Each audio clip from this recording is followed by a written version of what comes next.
Olá, boa tarde para você.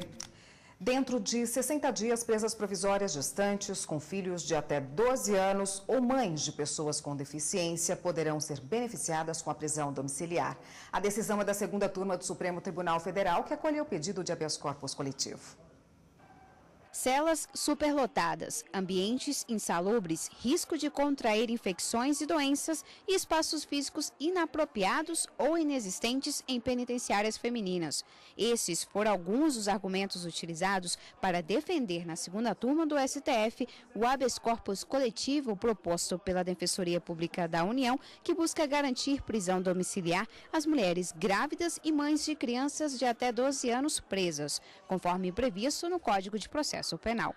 Para os ministros, os advogados sustentaram que o Brasil tem hoje a quinta maior população carcerária feminina do mundo. Relembraram ainda que, segundo o Ministério da Justiça, cerca de 42 mil mulheres estão presas no país e, segundo o Conselho Nacional de Justiça, cerca de 600 estão grávidas ou amamentando. O relator do habeas corpus, ministro Ricardo Lewandowski, destacou a relevância do tema. Seguramente, mais de 2 mil pequenos brasileirinhos que estão atrás das grades com suas mães, sofrendo indevidamente contra o que dispõe a Constituição e contra o que dispõe o direito positivo brasileiro às agruras do cárcere. Estou estendendo a ordem de ofício às demais mulheres presas, gestantes puérperas ou mães de crianças, bem assim as adolescentes sujeitas a medidas socioeducativas em idênticas situações no território nacional. No julgamento, os ministros decidiram aceitar o habeas corpus coletivo e determinar que cabe a prisão domiciliar para as mulheres grávidas e mães com filhos menores de 12 anos e deficientes, com exceção daquelas que cometeram crimes graves de violência e ameaça.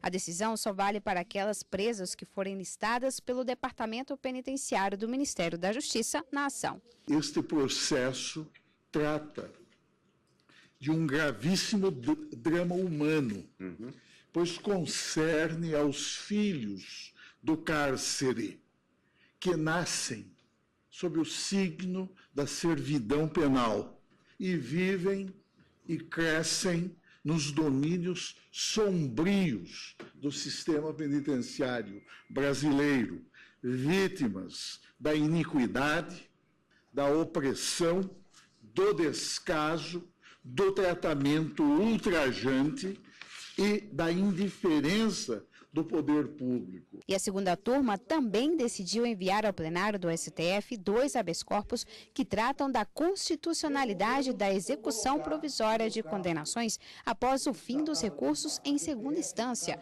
A sugestão foi do ministro Edson Fachin no voto vista apresentado na sessão. No total, 4.560 mulheres serão beneficiadas, segundo o levantamento do Instituto Brasileiro de Ciências Criminais, o que representa 10% da população carcerária feminina no Brasil. E a repórter Evelyn Araújo está com a consultora jurídica da TV Justiça para continuar falando sobre esse tema. Evelyn, eu acredito que a consultora também esteja me ouvindo, mas pergunta para ela se, como essa decisão, uma decisão de turma, ela tem abrangência nacional. Boa tarde. Oi, Érica, boa tarde a todos. Gisele Reis, bem-vinda mais uma vez ao Jornal da Justiça. A Érica, como você mesmo ouviu, quer saber, né? Abrangência nacional, mesmo em decisão de turma? Boa tarde, Evelyn, boa tarde a todos. Mesmo em relação a uma decisão de turma, houve uma decisão no habeas corpus, cuja impetração foi pela Defensoria Pública da União, em nome de todas as mulheres nessa situação de prisão provisória, ou seja, presas preventivamente, que são gestantes, mães ou que tenham crianças sob a sua guarda de até 12 anos. Então, o ministro Ricardo Lewandowski, que foi o relator deste habeas corpus, ele entendeu por bem conceder a ordem no sentido de determinar, né, essa substituição da pena privativa, da prisão provisória, da prisão preventiva, melhor dizendo, em prisão domiciliar para todas as mulheres que estão listadas no processo, cuja lista foi fornecida pelo DEPEN e por demais autoridades estaduais, mas ele estendeu a ordem para todas as mulheres na mesma situação no território brasileiro. O que foi levado em consideração, Evelyn? Foi levado em consideração artigos da Constituição Federal, como por exemplo aquele que prevê que a pena não poderá passar da pessoa do condenado.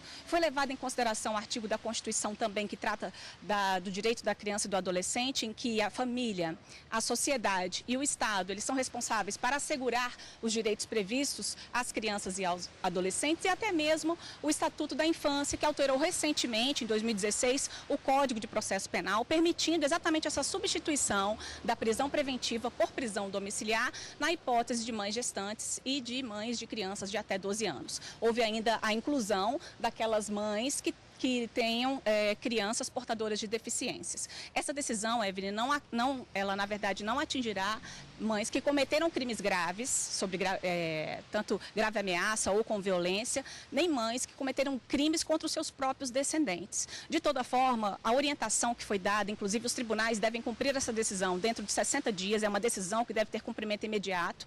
Tribunal de Justiça dos Estados, Tribunal Regional Federal, Justiça Militar da União, dos Estados e até mesmo o STJ deverão cumprir essa decisão do Supremo Tribunal Federal em até 60 dias, levando em consideração sempre que a prisão é uma medida de exceção. Casos em que ficar demonstrado e que o juiz verificar que essa conversão não poderá ser efetuada, deverão ser tratadas e justificadas caso não haja essa possibilidade de conversão, mas caso a caso. Então, a decisão do Supremo realmente tem validade em todo o território nacional. Quanto à prisão domiciliar, há restrição de mulheres que não podem cumprir esse tipo de regime e como isso vai funcionar?